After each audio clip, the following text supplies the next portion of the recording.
중고등부 수련회가 우리 신호등 교회에서 진행되어집니다. 그에 앞서서 저희가 먼저 하나님께 중고등부 헌신 예배로 들을 수 있게 하여 주심을 감사드립니다. 올해 중고등부 여름 수련회의 주제는 오늘 설교 제목과 같이 말씀의 회복입니다. 저는 회복이라는 단어를 참 좋아합니다. 그 이유는 회복이라는 단어의 뜻이 원래의 것으로 돌아간다 라는 뜻을 포함하고 있기 때문에 그렇습니다. 지금의 내 모습은 온전치 않아도, 지금 내 모습은 완벽하진 않아도 하나님이 하시면 나도 하나님께 쓰임받을 수 있습니다. 할렐루야. 네. 나는 불완전해도 성령님이 역사하시면 나는 큰 일을 감당할 수 있습니다. 그렇기 때문에 우리는 하나님 안에서 회복되어져야 하고, 특히나 우리는 말씀이 회복되어져서 우리의 신앙이, 우리의 기도가, 예배가 회복되어지는 놀라운 역사가 일어나기를 간절히 소망합니다. 한국예수전도단의 대표를 담당했었고 제주열방대학을 설립하고 교장을 지냈던 홍성건 목사님이라는 분이 계십니다. 지금은 NCMN이라는 단체를 책임지고 계시는데, 이분이 수십 년 전에 예수전도단 시절 중국 청년 사역자들에게 강의를 하기 위해 중국으로 종종 갔었다고 합니다. 그런데 이 중국이라는 나라는 종교의 자유를 보장하고 있지 않는 나라입니다.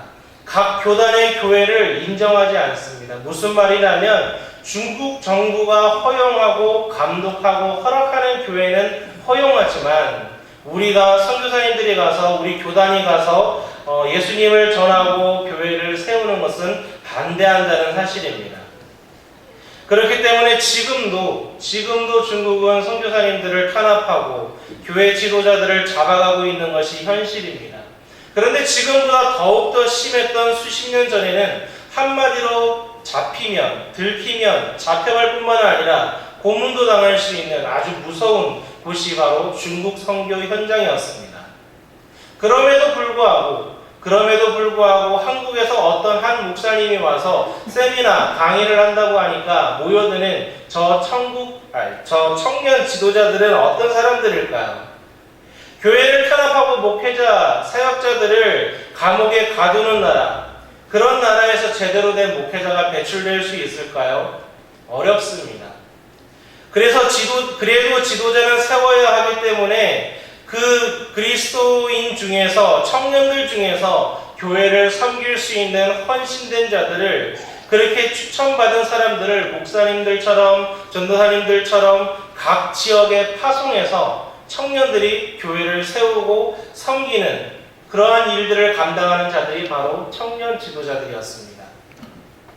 나이야 해봤자 20대 초중반의 젊은 청년들이 한국에서 말씀을 가르치기 위해 한 목사님이 오셨다고 하니까 몇 시간, 며칠 동안 기차를 타고 차를 타고 해서 모여든 것입니다. 지금 현재 미국 정부의 공식적인 통계를 보면 중국 내 기독교인 수가 몇 명이라고 발표하냐면 1억 3천만 명이라고 이야기를 합니다. 그리고 2030년이 되면 세계에서 가장 기독교인 숫자가 많은 나라가 중국이라고 말하고 있습니다. 그렇게 수십 년 동안, 아니 100년 넘게 선교사님들을 내쫓고 감옥에 가두고 전도하지도 못하게 했는데 목회자도 없이 20대 청년들을 지도자로 세워가며 교회를 섬겼는데도 불구하고 어떻게 교회가 성장할 수 있었을까요? 궁금하지 않으십니까? 제가 중학교 때 대형 집회를 가면 이렇게 부르짖는 목사님들이 계셨습니다. 약 25년 전 이야기입니다. 부흥의 불길은 저 유럽에서부터 시작되어서 아메리카 대륙으로 옮겨왔습니다. 이제 그 부흥의 불길은 우리 대한민국으로 왔습니다. 그래서 대한민국의 교회들이 폭발적인 성장을 이루고 선교사들을 배출하며 부흥의 역사가 나타나고 있습니다. 그런데 그 하나님의 촛대가 옮겨가고 있습니다. 저 대만으로, 중국으로 하나님의 촛대가 옮겨가고 있습니다. 그래서 나는 그 하나님의 촛대가 이 대한민국에 있게 해달라고 기도하고 있습니다. 라고 부르짖던 그러한 목사님들의 기도와 부르짖음을 잊을 수가 없습니다. 그래서 학생회 때에 이 대한민국을 위해서 수많은 학생들이 부르짖으며 기도하며 하나님 나를 써주세요. 하나님의 일을 위하여 우리를 사용하여 주세요. 라고 헌신하며 주님께 나아갔던 기억이 있습니다. 그리고 10년 전쯤에는 전 이런 말을 들었습니다. 이제 옮겨간다. 그 누구도 의심하지 않았습니다. 한국교회가 이렇게 빨리 성장이 멈출 거라고는 아무도 생각하지 못했습니다. 그래서 수많은 신학교가 세워졌고 수많은 목회자들이 배출되고 수많은 교회들이 세워져서 심지어 이 대한민국에는 교회 숫자가 동네 편의점의 3배가 된다는 그러한 통계까지 있을 정도로 이 대한민국에는 교회가 넘쳐나고 있습니다. 그런데 그 교회에 비해서 기독교인의 수는 어떠할까요? 줄어들고 있습니다. 작아지고 있습니다. 도대체 그 이유가 무엇일까요? 왜 우리의 부흥은 줄어들고 멈추고 특히 우리 청년들이, 특히 우리 청소년들이 교회를 떠나가고 있을까요? 흔히들 말하면 물어보면 이렇게 대답합니다. 재미가 없어서요. 말이 안 통해서요. 소통이 안 돼서요. 보수적이어서요. 대화가 안 돼서 이런 수많은 이유들로 많은 어린 청년들이, 젊은이들이 교회를 떠나가고 있습니다.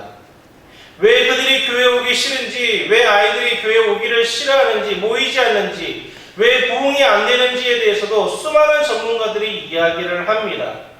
그래서 그 대안들을 제시하기도 하고 재미있게도 해보고 이야기도 하고 원하는 대로도 다 주어보지만 될까요?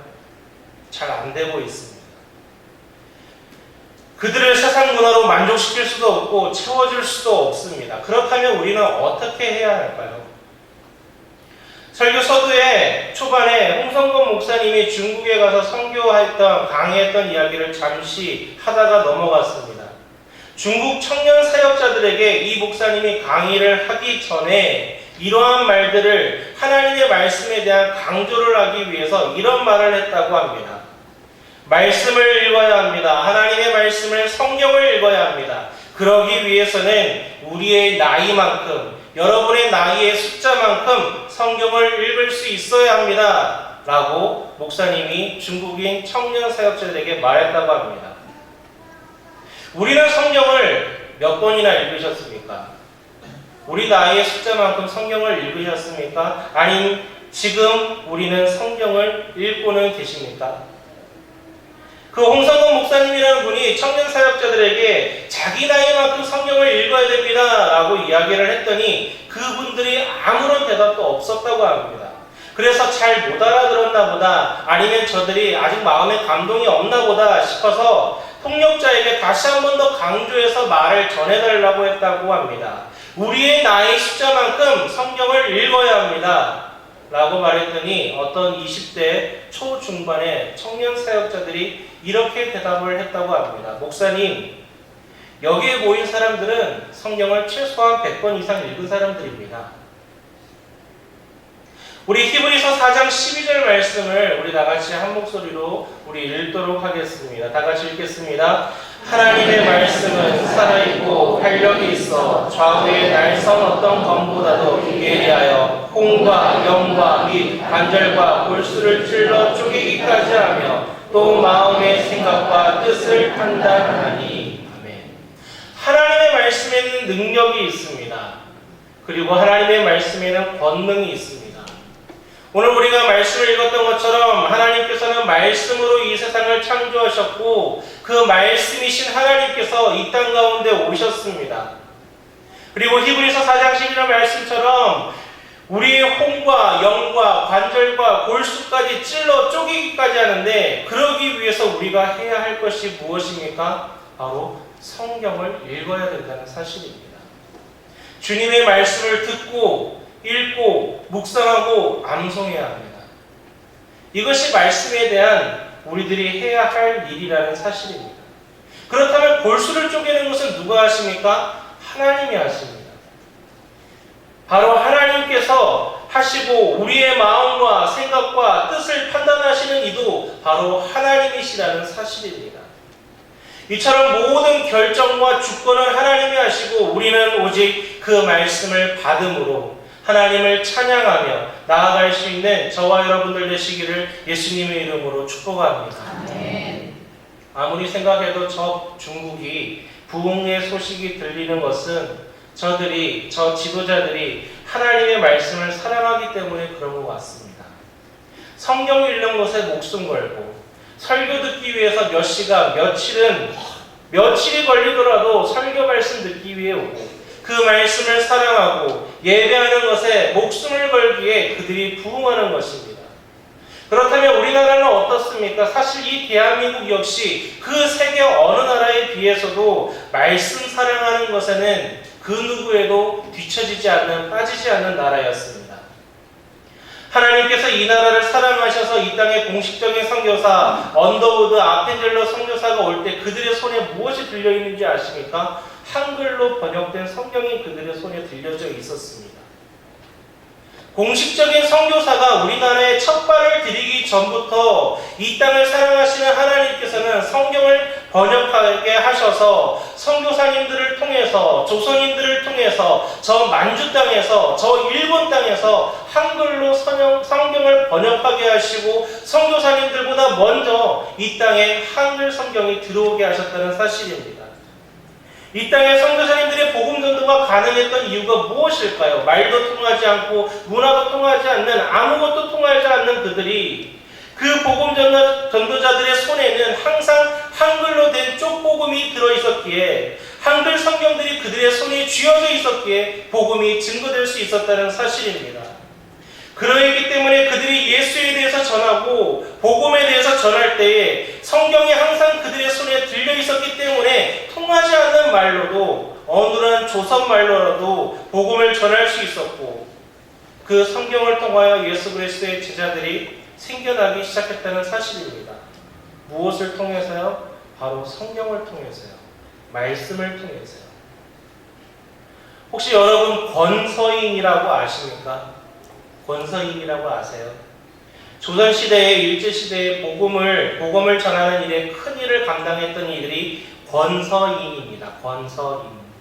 그런데 이들이 했던 것이 무엇이냐면 이들이 지게를 지고 보따리를 메고 마을을 돌아다니는 역할을 했다고 합니다. 그리고 이들이 마을에 들어가서 한 일이 무엇이냐면 그 지게에서 그 보따리에서 책을 꺼내서 팔았다고 합니다. 무엇을 파신지 아십니까?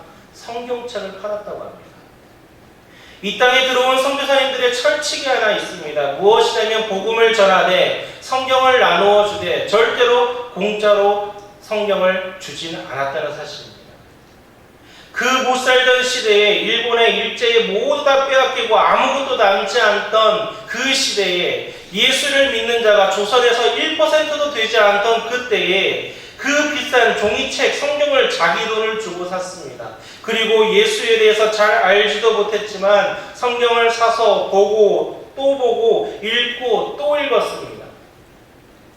우리들은 이 성경을 얼마나 자주 읽고 계십니까? 우리는 이 성경을 얼마나 사랑하고 계십니까? 저는 어렸을 때 집에서 하는 숙제가 하나 있었습니다. 어떤 숙제였냐면 성경 읽기 숙제였습니다. 저희 어머니가 성경을 사랑하셔서 저희에게 읽게 하기 위한 숙제가 아니었습니다. 오직 어머니의 목적은 매주일 구역 보고서에 우리 구역이 성경 읽기 1등하기 위해서 저희들에게 일주일에 너는 50장, 너는 30장, 10장 읽으면 얼마라고 하면서 주셨던 것입니다.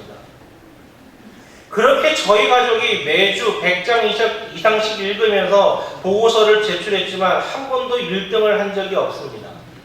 왜냐하면 지금은 장로님 권사님이 되셨지만 당시 다른 구역의 젊은 집사님 부부가 혼자서 200장씩을 읽고 오셨거든요.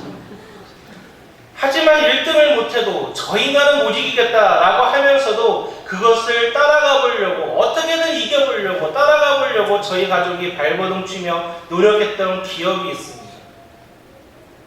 그리고 저는 중학교 때 큐티 말씀 묵상을 처음 시작했습니다. 그리고 지금도 큐티를 하고 있지만 그렇다고 해서 지금까지 단 한 번도 빠지지 않고 한 것은 아닙니다.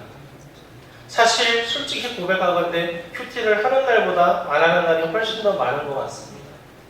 그러나 중요한 사실은 내가 지금도 하나님의 말씀을 읽고 묵상하고 있느냐가 중요하다는 사실입니다. 내 책상에 성경책이 꼽혀 있고 묵상집이 펼쳐져 있고 내가 갈급할 때, 내가 아플 때, 내가 시험 들었을 때 내가 성경을 펴고 묵상을 하며 하나님 음성을 듣기 위해서 내가 말씀을 듣기 위해서 발버둥 치고 있느냐가 중요하다는 사실입니다.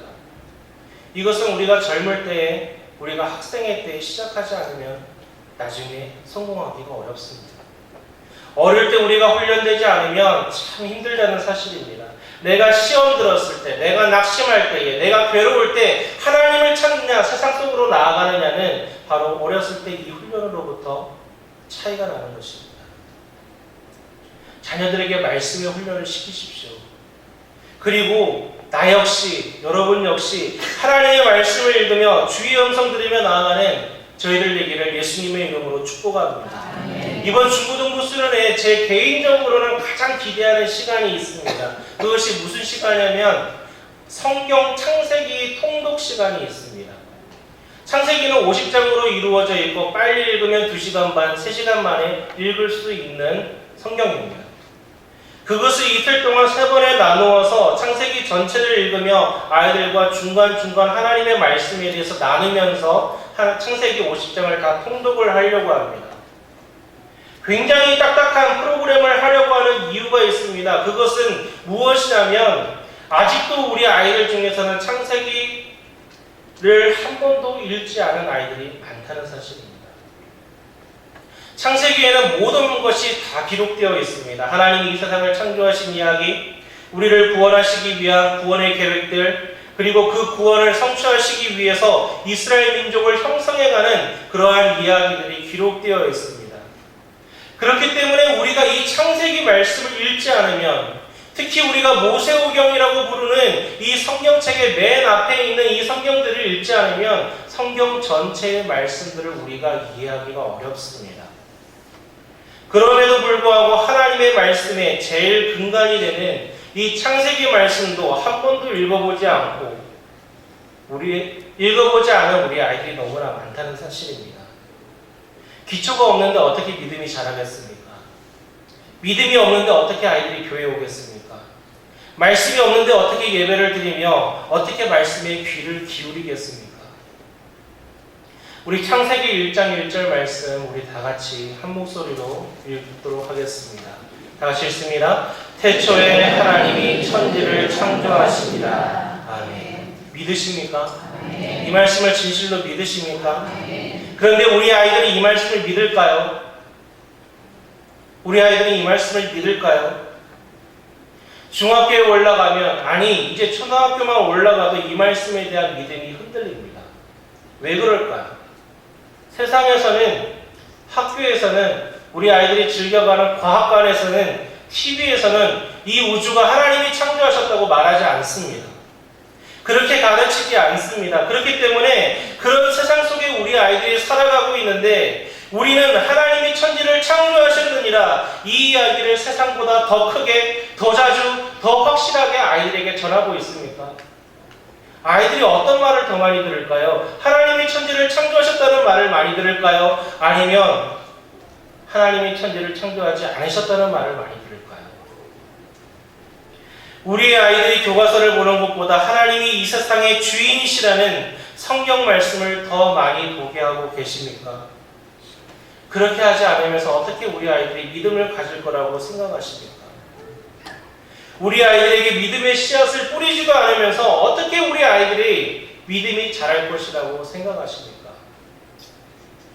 우리의 자녀들이 말씀을 읽도록, 말씀을 훈련할 수 있도록 도와주십시오. 그리고 우리 아이들이 말씀을 훈련하는 것에 포기하지 마십시오. 그리고 나도 읽고 우리의 자녀들도 읽고, 그래서 나도 살고 우리 아이들도 사는 놀라운 축복이 있기를 소망합니다. 두 번째로 이 성경 읽게 하는 이유가 있습니다. 무엇이냐면 이 성경은, 이 창세기는, 아니 이 성경 전체는 우리에게 지식을 주기 위해 기록된 책이 아니기 때문에 그렇습니다. 무슨 말이냐면 특별히 우리 창세기 1장부터 3장까지 한번 자세히 보시기 바랍니다. 우리 창세기 1장부터 3장을 보면 어떤 생각이 드십니까? 도대체 이 천지가 어떻게 창조되었지? 정말로 이렇게 되었을까? 무엇이 저 빛을 만들고 무엇이 저런 것들을 만들게 되었을까? 언제 이런 일들이 일어났을까라는 생각을 하지 않나요? 이게 지식인들이 하는 생각입니다. 하지만 성경은 언제, 어디서, 무엇을, 어떻게 이렇게 된 것을 가르쳐주기 위해 기록된 책이 아니라는 사실입니다. 성경은 우리에게 무엇을 가르쳐주기 위해 기록되었냐면 누가, 왜, 이 두 질문과 답을 하기 위해 우리에게 주신 책이라는 사실입니다. 누가, 하나님이, 왜, 영광 받으시려. 누가, 우리가, 왜 하나님께 예배하려고. 성경책은 과학책이 아닙니다. 성경책은 예배서입니다. 하나님은 천지를 창조하신 분이다. 예배하라. 하나님은 우리를 사랑하신다. 그분을 찬양하라. 하나님은 우리를 구원하셨다. 주께 감사하라. 우리는 이번 수련회를 통해서 하나님을 만날 것입니다. 그리고 말씀을 통해서 하나님과의 회복이 일어날 것입니다. 그리고 말씀의 회복이 진정한 예배의 회복으로 우리를 이끄시며 우리가 주님께 나아갈 것을 소망합니다. 그러한 축복이 우리 중고등부에 있기를, 우리 자녀들에게 있기를 기도해 주시고 사랑해 주실 뿐만 아니라 여기에 있는 저희들도 주의 말씀을 사랑하여서 말씀의 회복이, 예배의 회복이 일어나는 주의 거룩한 자 되시기를 예수님의 이름으로 축복합니다. 기도하겠습니다. 사랑의 하나님 주님 감사합니다.